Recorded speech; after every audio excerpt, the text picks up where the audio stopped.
I would love to hear kind of how you decided, I know not working with retirees, but how did you decide to kind of go in on this together and do your own thing? Like, what was the driving force there? Dan, I actually want to hear your response first because it might be a little different than mine. So Dan, take it away. All right, all right. We'll see. Usually when we do this, our responses are not too different. So I feel a little pressure right now. This is a test. So yeah, it is. And we'll see how I do at the end of it.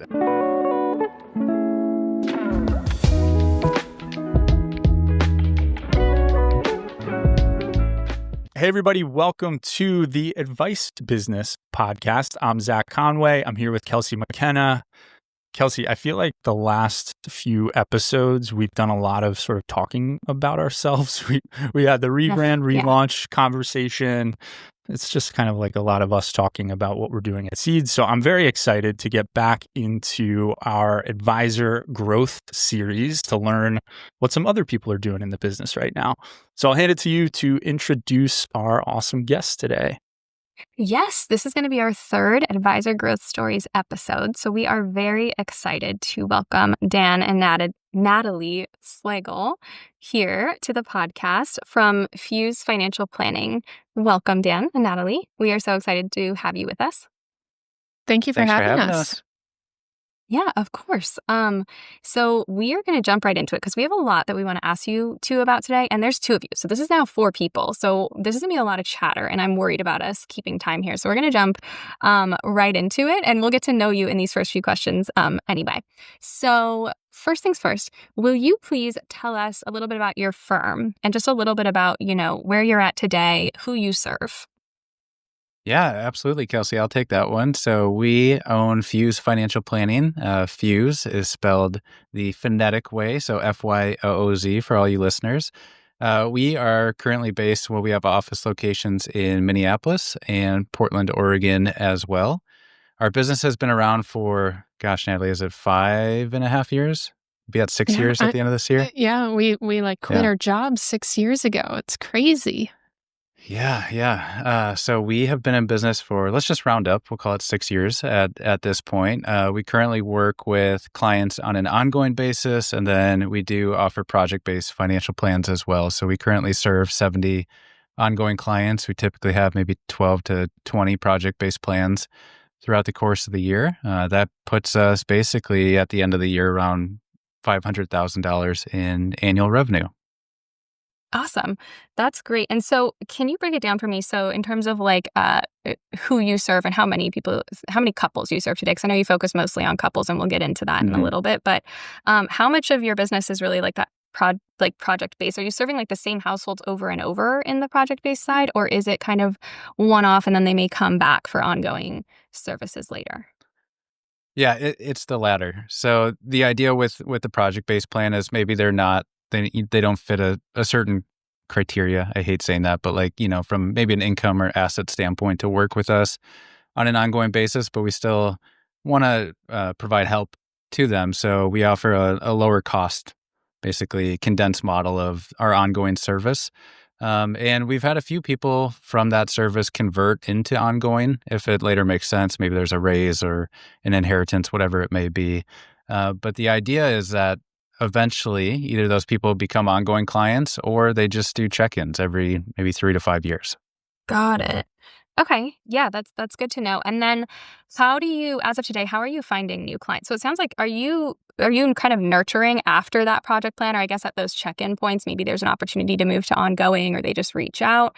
So I'm curious to hear a little bit more about that as to how it works today, but then also, for how you're acquiring new customers for your ongoing services. So where do you kind of find most of your customers today?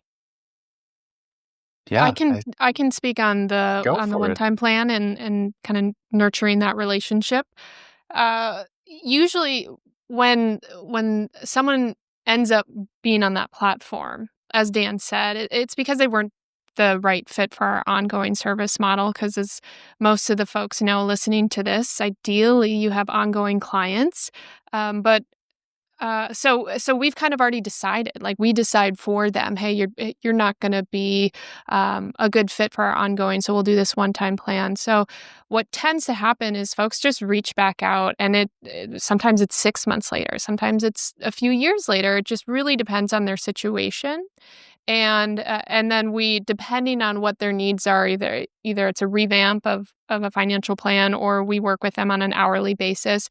We never work on an hourly basis for someone if we've never worked with them before, because it just takes a lot. It takes a lot to get to know somebody and know their situation. And so you kind of open the doors for utilizing Fyooz as you need once you do the one-time plan. And then eventually we want to be here for when you are ready and qualified for that ongoing service model. And we would help them move on to that platform. Yeah, I'll just add real quick that, the project-based plans probably make up 10% of our revenue on an annual basis. So not a huge slice of the pie when it comes to overall business. So I think, Kelsey, your other question was client acquisition, or maybe where prospects are finding us. So a little bit with the project-based plan feeding into ongoing, but most of it comes from client referrals.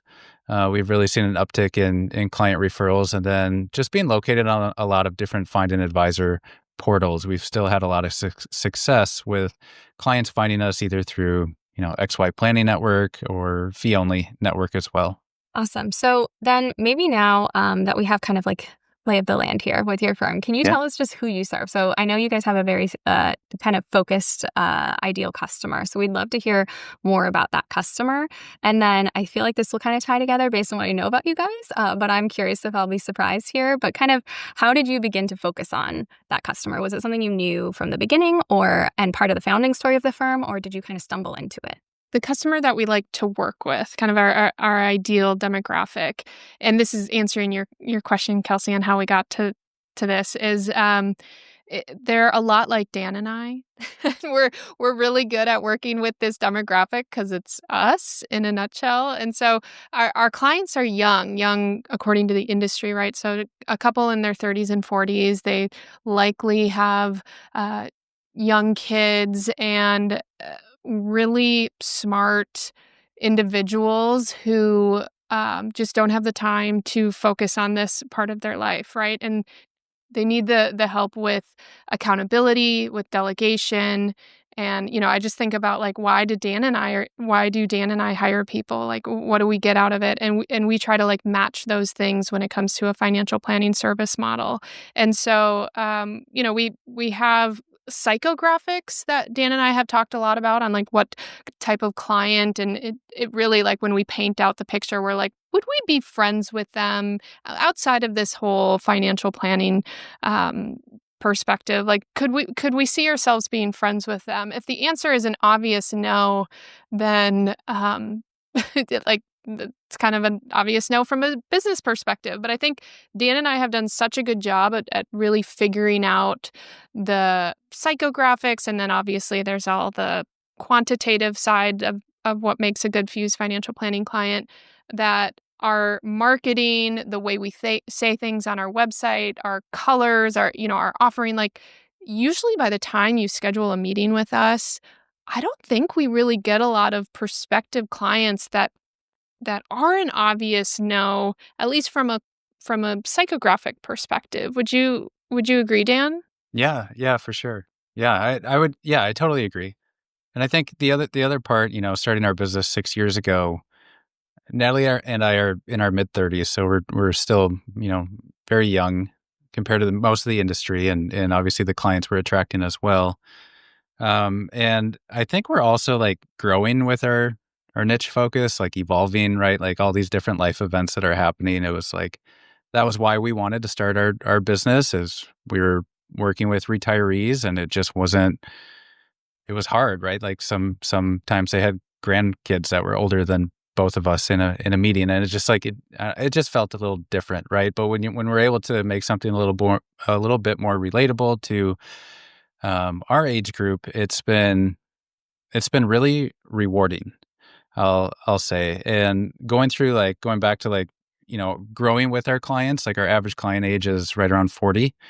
And, personally, we're not there yet, but we're still going through a lot of these events with our clients. And I think our clients are looking for someone who's relatable, approachable, who has been through some of these events as well to help guide their families through them as well. Yeah, that's great. I would love to hear a little bit about the founding story. I'm super curious about this with you two because you are a married couple. You're also running this business together. And I know you met, I think what I read on your website, because we don't all know each other that well for everyone listening. We don't all have like a previous relationship with our past growth stories where we know a lot about the firm. I would love to hear kind of how you decided, I know not working with retirees, but how did you decide to kind of go in on this together and do your own thing? Like what was the driving force there? Dan, I actually want to hear your response first because it might be a little different Okay. than mine. So, Dan, take Really? it away.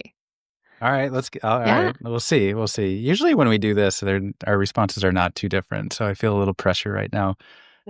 So yeah, it is. And we'll see how I do at the end of it. The reason for going into business together, I think it came down to both of us really feeling a sense to do something different within our careers, offering more flexibility while still having a lot of responsibility, obviously, as owning your own firm. We came up with the idea, back in 2018. We were both working at larger financial institutions separately, like never worked together up until this point. And all I can really remember going back to that timeline is us having conversations around the idea of starting our business and then both coming up with the thought of hypothetical scenario. If we don't do this, and we're on our deathbed, we might regret this. Right. And I also feel like at that time, I think we launched our firm and I was 29 and you were 28, Natalie. So I just felt like there was so much time on our side where it made sense at the point in our career where if it did not work, what was the worst thing that could happen? And the worst thing that would happen is it felt like we were just going back. We would have to go back to where we were, which didn't feel that bad at the time. Yeah. So I think that's a little more internally, at least for me, why we started our firm outside of just working with younger clients and making a more relatable approach. So Natalie, what do you got? How did he do? How does that sound? He did well. He did Okay. pretty well. Okay, he did pretty well. So here's how I recall some of this is we were living in St. Paul, Minnesota at the time. That's where we're from. And I was listening to a podcast very similar to yours and an advisor growth journey. And I was just pretty inspired by someone. And the reason why I'm saying someone is because I don't remember who it was. Otherwise, I would very much give her credit. But Yeah. it was listening to her and then working at the firm I was working for at the time and knowing some financial planners or I should say financial advisors and how they work. And I was just like, I could do better than what they do for their clients. And I think that's kind of a thing you see in entrepreneurship in general is it's usually the folks who are really, really good at their job who want to go off and say hey, I could probably do this for myself. And so I kind of had this inspiration, I feel like I could create an offering. And I'm saying I here because I hadn't talked to Dan about it yet. So in my head, I was like, I feel like I could do better. And then Dan and I started kind of like what he's saying, daydreaming about this. And there was conversations that we had that were okay, am I going to start or is Dan going to start? And then does the other person stay at the firm with the benefits and the health insurance? And we were kind of role playing that. Okay, how would it look? And I just remember feeling okay, if you went and started, I would be really jealous. And I think, Dan, you had said too, if I did it by myself and then you came on later so that, Dan kind of holds all the benefits and stuff. Dan, you said you would be jealous and you're not a jealous person. So, but I remember that sticking out as you would have a little, FOMO in that. And so we kind of just decided if we're going to do this, let's just do it. Let's just go all in. And then to Dan's point, we were so young. We still are so young. So, the worst thing that happens is it doesn't work. And then we just go back to the industry and find great jobs and get back on track. And, that did you, it'll be fine. It sounds it's almost this like meta thing of you two were making this very big life and marital and business decision. In this process, were you thinking about, I guess we really need to do this because this is the type of moment we would want a maybe couple financial advisors to be supporting us through a decision like the one we're about to make to create this business? So I'm curious if that kind of came up as sort of a self-fulfilling thing of, hey, this is literally, we're in it. We're making these critical decisions, and this is the type of stuff we actually want to be able to help clients with. And now in the ICP, do you see this come up? Sort of, what are the big critical pain points where conversations are starting with people? I would imagine it's career changes, it's big business decisions, it's, things that are fundamentally shifting people's lives. I'm sure there are smaller things too, but are you now seeing yourselves in some of these customer conversations, given you made these decisions to create this business to then go have these conversations? Yeah, the decisions that we made in our personal life and the decisions we still make in our personal life absolutely bleed into the conversations we're having with our clients. And I think that's what can make really great financial planners is you're like, hey, I've experienced this and this is what happened to me financially. And then Dan and I can say, and this is how it impacted our marriage and this is how it impacted our dinner conversations at night. And because doing something like entrepreneurship, it takes on just a different career track and the impact it has on your family. I feel, at least personally, our experience has been greater than if we were to continue our W-2 jobs.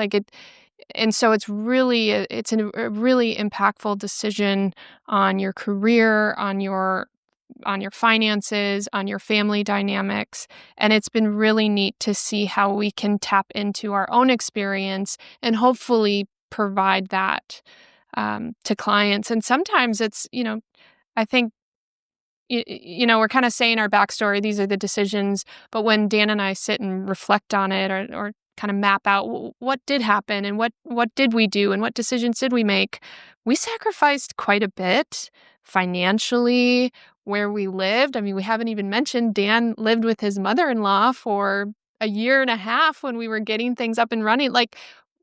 Because I remember, Dan, we had someone reach out to us, a couple who also wanted to start a financial planning firm, and they were really excited about it, but they also had these other really big dreams and goals, like I think owning a second home and the way they were describing it, it was like, Dan and I were like, we don't know the ins and outs of your financial situation, but just so you know, for us, we moved out of kind of this dream situation. We moved across the country like twice, and we moved in with my mom. And that was just the financial situation that we had. So we had to bootstrap quite a bit of it. And if you're in the financial situation that Dan and I were in, we just didn't have a choice. And so again, it's just like being financial planners, right? You have to know the ins and outs of someone's situation. And so that's what's kind of neat when we meet with our clients is some of them, at least the entrepreneurs, they might have a partner who does have the steady income. So the risk might not be as, I don't want to say as big as ours, because every risk in entrepreneurship is big, but they might have a backdrop that's just different than ours, or there could be an inheritance or whatever it may be. But that's, again, that plays into it. And that helps us kind of like give them guidance on, hey, let's make sure we're really mindful on how being self-employed, it can take a little bit longer than we all want to admit to ourselves on seeing it get up and running. Yeah. I really want to hear about the early struggles, which is like one of the next things we usually touch on. But just to clarify, so when you guys had this idea and you went all in, did you have the vision for serving couples, or were you like, we'll figure out who we serve as we acquire those first few customers? Like, was that part of the initial vision, or was it something that got added later? That was part of the initial vision. That was our initial vision when so we came up with our. You brought it to life. We manifested. We did. You manifested. We manifested. It wasn't even manifested. You had. We did it. I hear so many stories of like people going independent, and they were like, "Okay, we'll just figure out who we serve, as we go." But you actually thought, Yeah. okay, this is like a unique, positioning, and this is like an ICP that we want to focus on. Well, that's why I Yeah. asked earlier of like, you going through this process, you're almost like self-validating of, I don't know who would call as an advisor to be helping us make this decision. We need to create this business to be those people, is kind of how it sounds like. Yeah, you very much kind of manifested the job. Yeah. Yeah, Yeah. that's awesome.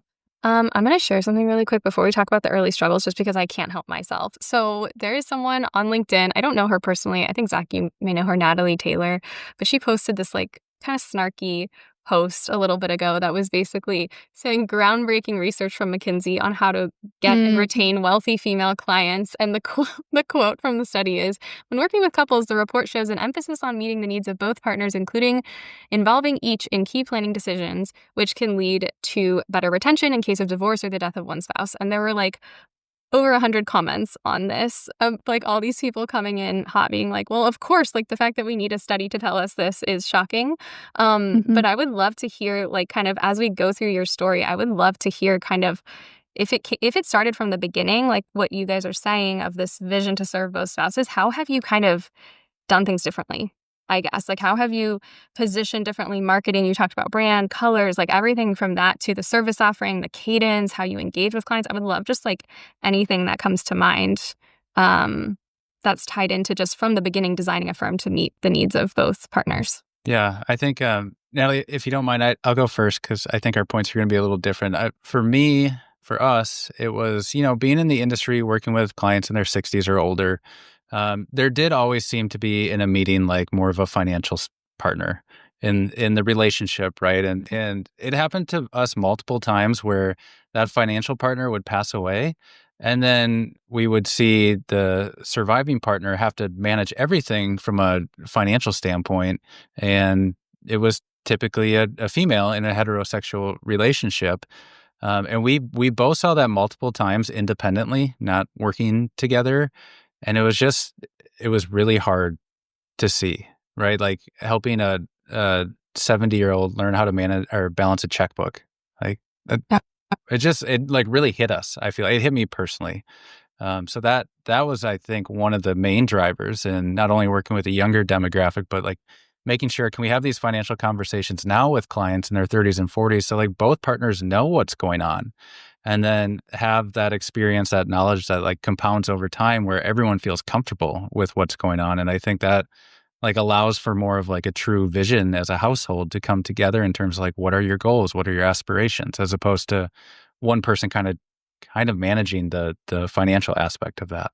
Yeah, those were inspiring and what not to do, because it felt as though when you're in that situation, and Dan and I both had been, it's our fault as the financial advisor or planner in that relationship. Like, we have to take on some of that ownership on why this was set up this way, why this dynamic, and why do we have this spouse who had to ask around or dig through paperwork on how to even contact their financial advisor. That was hard. And then to have a conversation with essentially a stranger on their, like, it was so broken, and it is still broken. And so we were like, well, how do we prevent this? We make sure that the partnership feels that they both have a relationship, and it can look different, right? There's still a lot of times a delegator in a relationship, and then just the other person who just wants to be informed. And so we still want to respect that, like, not everyone has to be like, it doesn't have to be the same type of relationship with the couples that we serve, but we tell people, and we set the expectation from the get-go. We want both partners to be in every meeting. Every meeting possible. We are working with young families, so sometimes like someone has to go pick up the kids or whatever it may be. But, we see our clients at least 3 or 4 times a year. It's at a minimum, we need to see you at least once, both partners. And so ideally it's every meeting. And so there's just little things like that we're like, okay, how do we make sure that we have a relationship with our clients? And so that's been a big thing that we've done. And also just asking both partners, like, hey, I just said all this.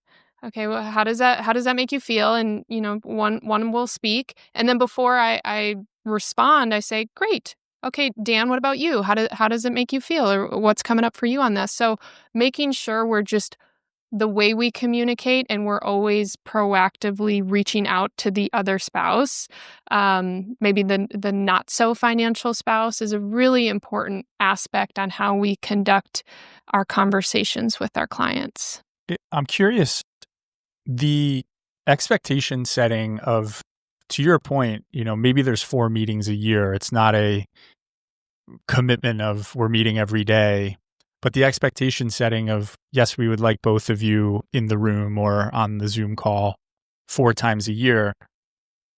Do you get pushback or surprise with that at any time? I'm curious when, to actually, because again, sort of to Kelsey's point, it is surprisingly and strangely rare that that's the premise that we're going to go into these relationships with.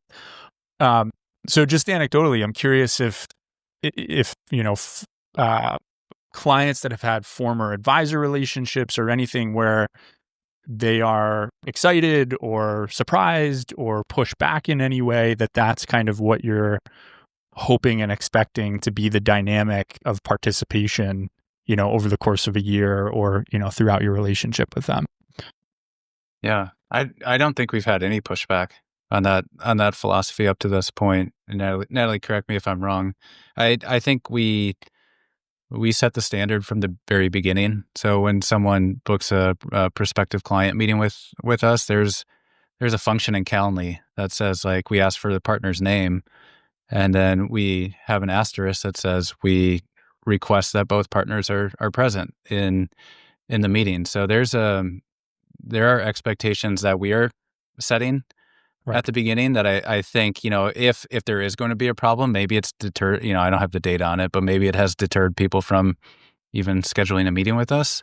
But I don't know that, verbatim, but I would say, like, when someone gets on our calendar, they kind of know how we structure things with both partners needing to be present. Kelsey and I talk a lot about sort of being clear in all aspects of how you're kind of telling your brand story and your service offering story. And it's that sort of attract, repel thing. You want to do both, right? This is who we are and how we do things. And this is the approach we take for these reasons. And, maybe that's not a fit for certain people, but at least, Dan, to your point, they understand what they're signing up for and why you have it structured the way that you do and why you think it's valuable. So it's cool to hear that it's true throughout every piece of your, how you explain it. And we do have just a handful of clients in their 60s or older. And one of the clients in particular said that was why they wanted to work with us, because they've never had the non-financial spouse in the meetings, in the discussions before, and they felt our approach just kind of welcomed that a little bit more than their previous advisor.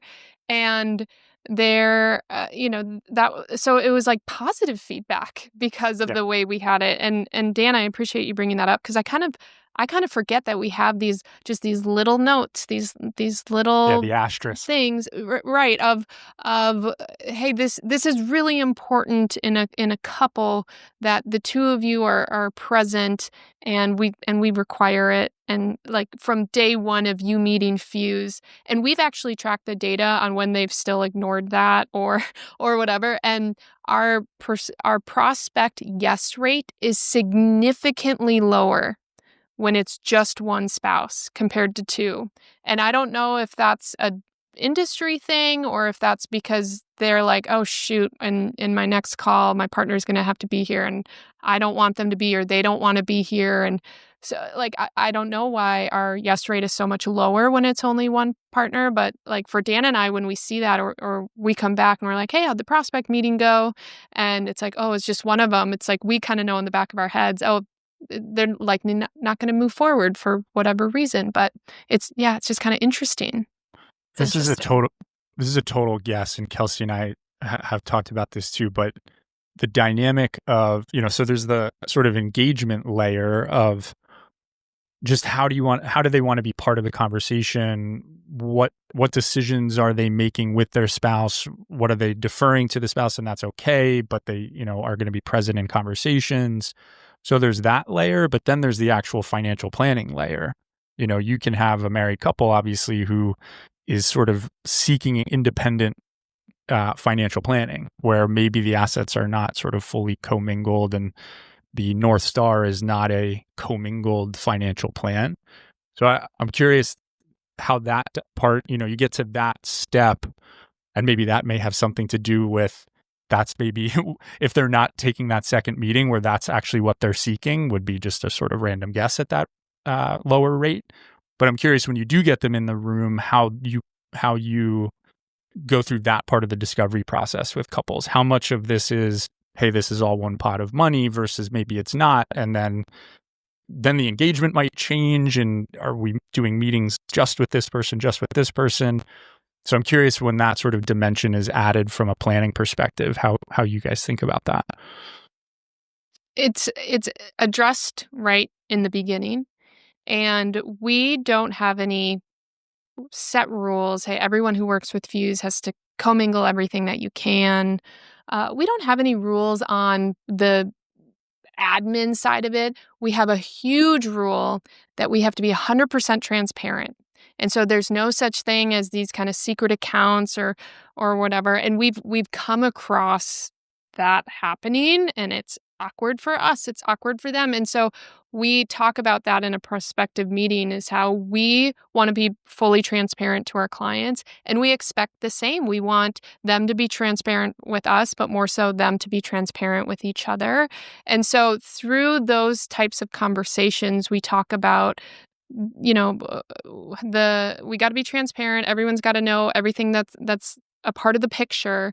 And then as far as like setting things up and commingling, because that is a really big reason why people come to us, is they're like, hey, we've been married, but we've never really like seen or looked at our finances as collectively, and we think we should.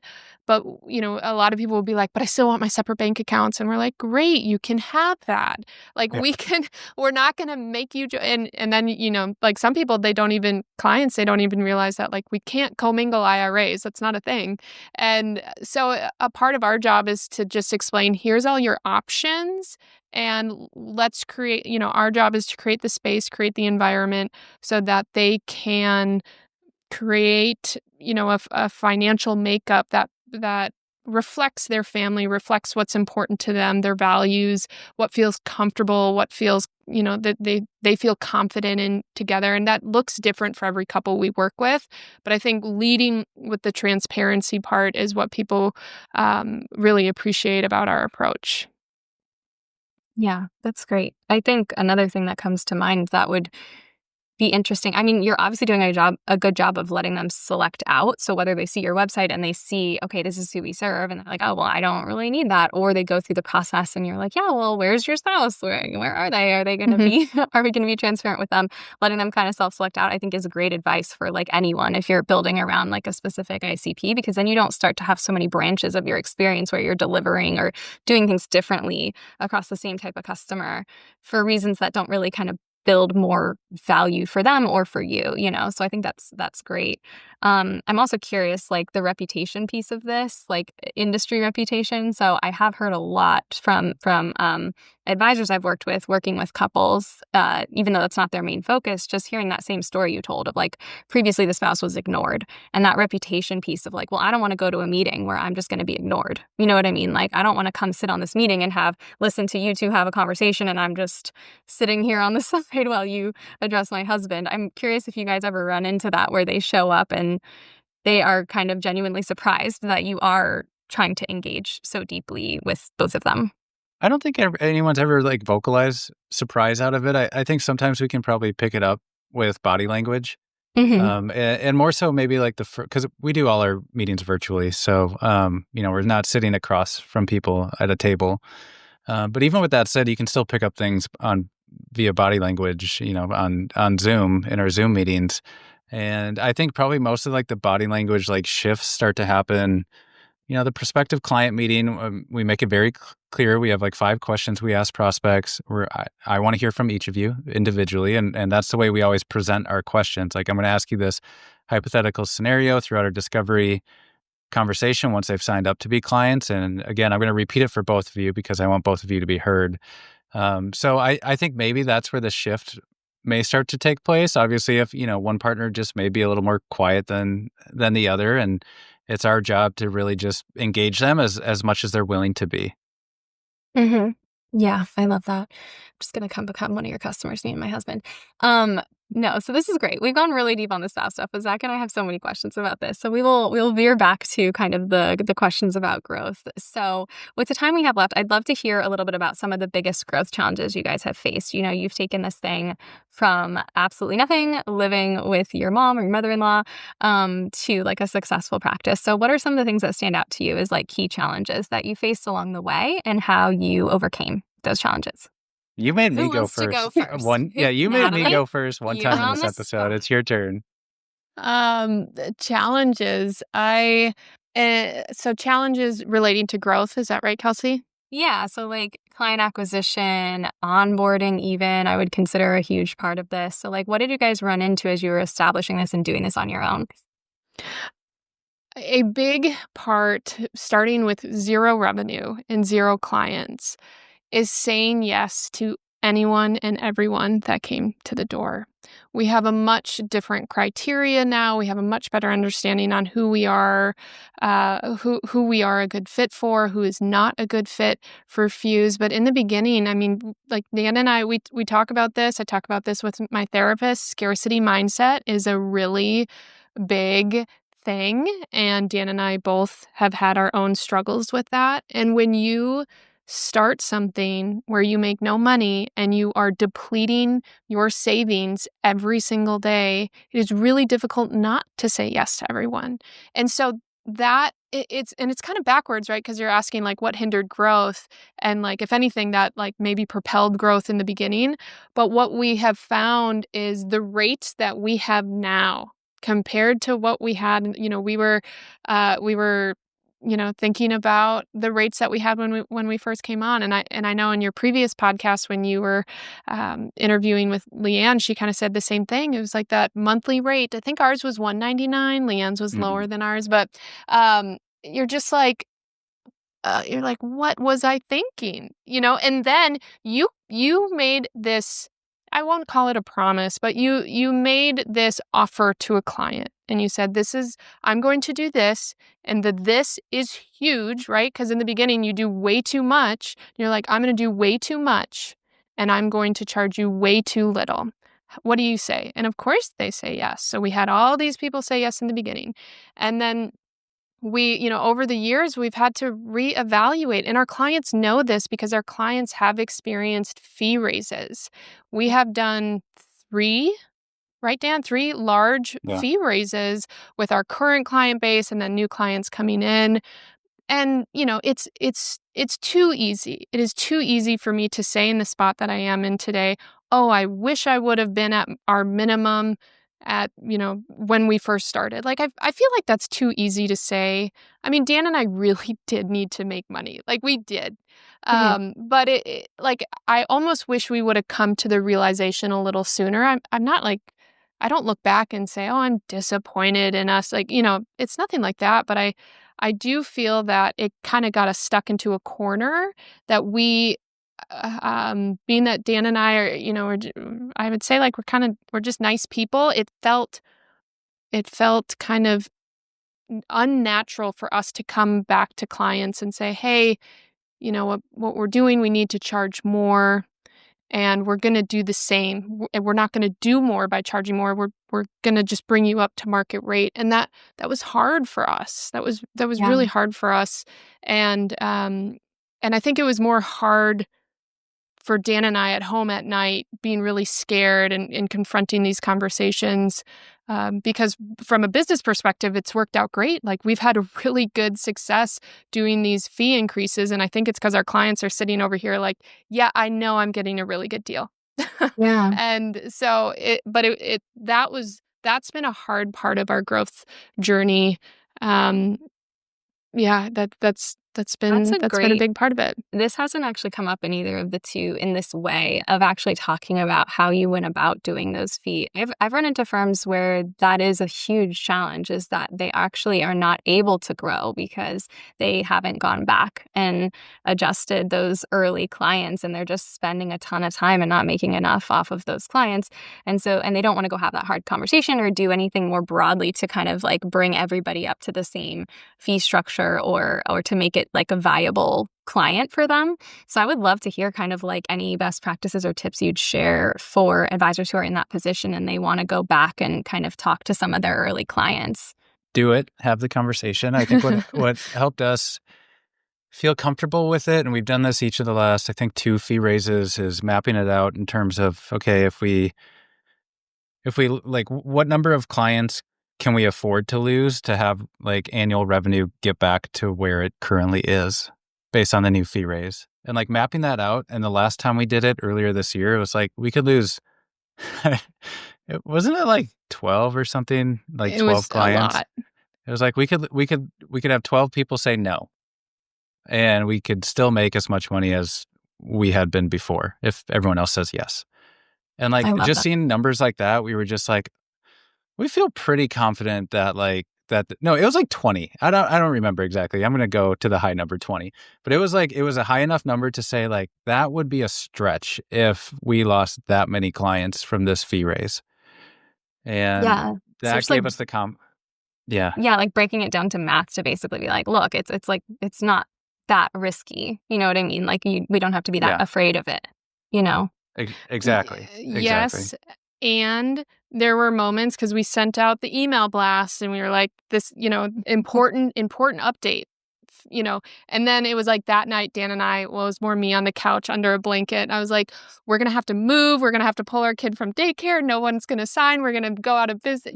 I'm spiraling in this. This was literally just months ago. I'm thinking Yeah. we're going to go under.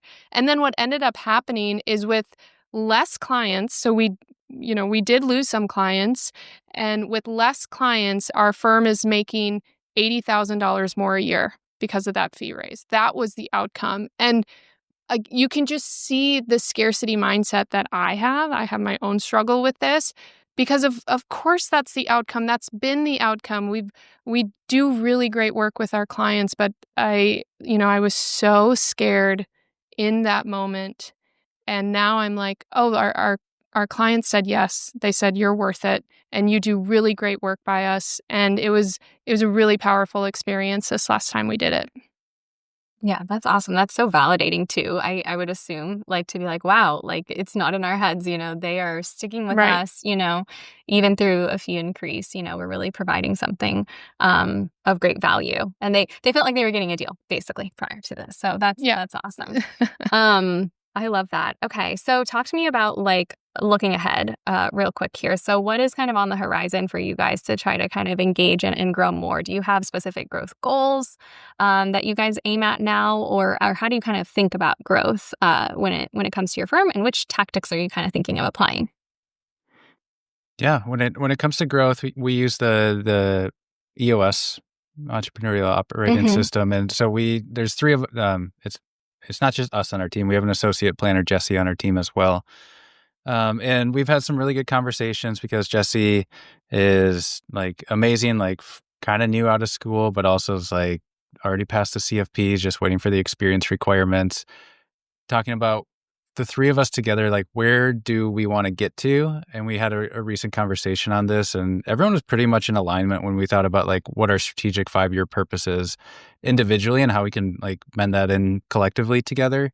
So I think for us, growth is first internally. It's making sure people are in the right seats, like doing what they love, because that's where we're going to exert all of our energy and it's going to make our business better. And then in terms of when it comes to revenue, we have certain revenue metrics that we want to hit. I think the biggest thing for us is making sure that the drivers of growth kind of and growth from a revenue standpoint match where each of us want to be in the business.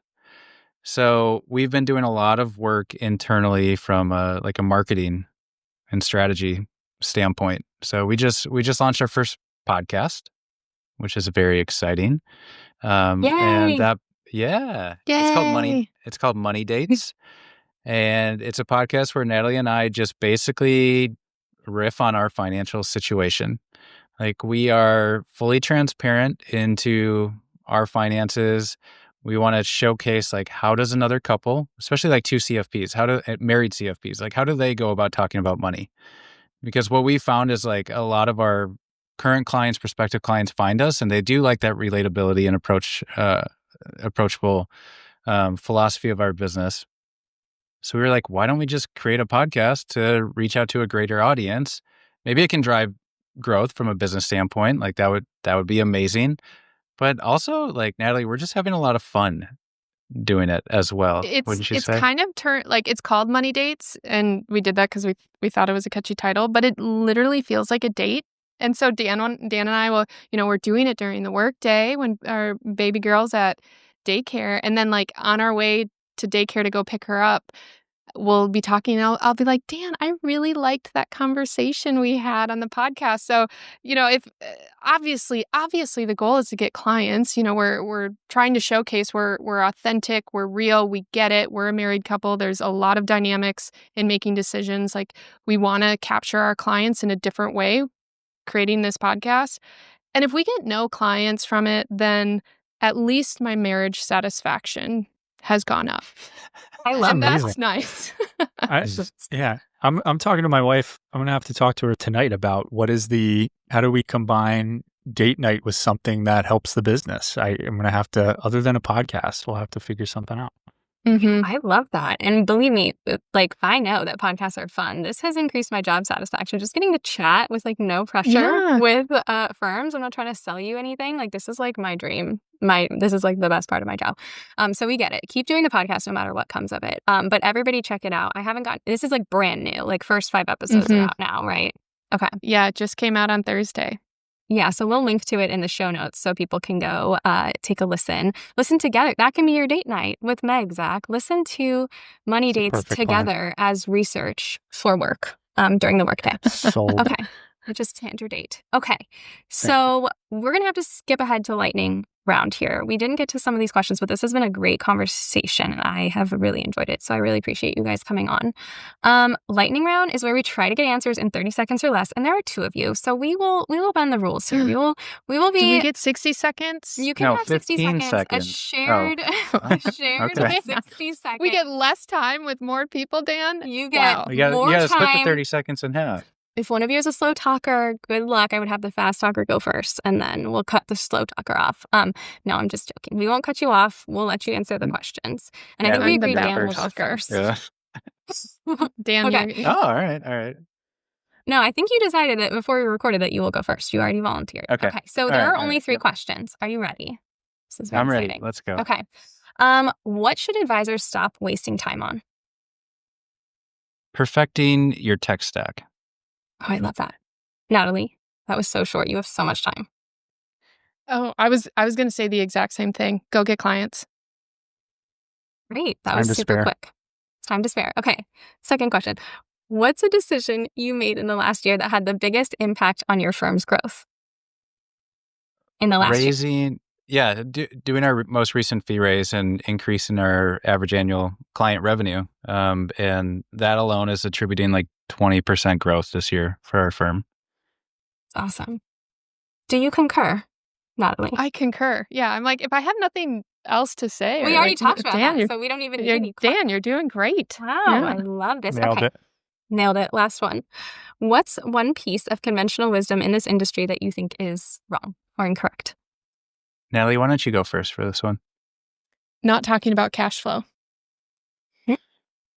I love that. Oh, that's a good one. That's interesting. I know. We talk a lot about cash flow with our clients, and I hate using the word budget because, kind of budgeting, but in order for us to be great financial planners, I need to know what is coming in and what is going out. And it is a topic that I feel like, at least the financial advising world I grew up in, nobody really talked about it. Nobody really cared. It almost felt like we're a financial advisor. Like, I'm above that. Go talk to a financial coach if you want to. No. That we need to know that. It is crucial to what we're doing. How can you do a retirement analysis without knowing this? I do not understand it. I have very strong feelings about it, as you can tell.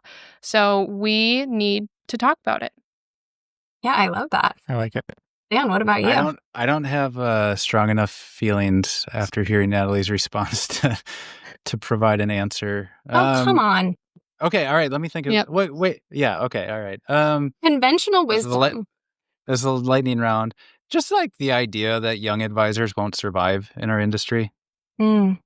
Ooh, Is that say more. is that Yeah, oh, you get to say whatever We're you going want. to use oh, the yeah. seconds All right. from the other questions for this. We're so quick. Okay.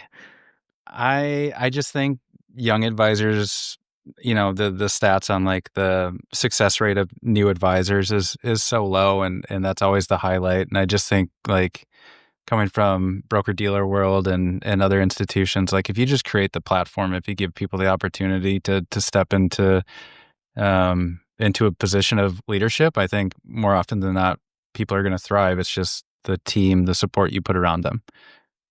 And I think a love lot that. of people hang their hat on like the only 10% of advisors will succeed. Yeah, it's a great point. Like, is that where do they really a land? stat? Is that I really think the it stat? is. That is the stat, right? We've had a couple episodes on this. It's really depressing, and it's the whole That- sales culture thing too, of like bringing like what is an advisor, and like bringing these young kids in and like getting them to like dial their whole family and friends network, and like they fail out and then the few they did win, big firm just keeps them. That's a good one. Those were two really good ones. We haven't heard those yet, nor do we talk about them enough. Great. Well, thank you for sitting through the lightning round and this whole interview. We really appreciate the time. Where can listeners find you? They can find us on our website, FyoozFinancial.com, and we're most active on social media on Instagram. So you can find us on Instagram, and then our podcast. Please check out our podcast. It's called Money Dates. It's on YouTube, Apple, Spotify, all the places. Listen to it, rate it. We would really appreciate it. Yes. Awesome. We will link to that all. And Zach, do you have anything to add, or do you want to land the plane as you do? I'm landing the plane. This was Land the plane. fantastic. Thank you both very much for the conversation. We appreciate it. Thanks to everybody for listening, and we will see you next time.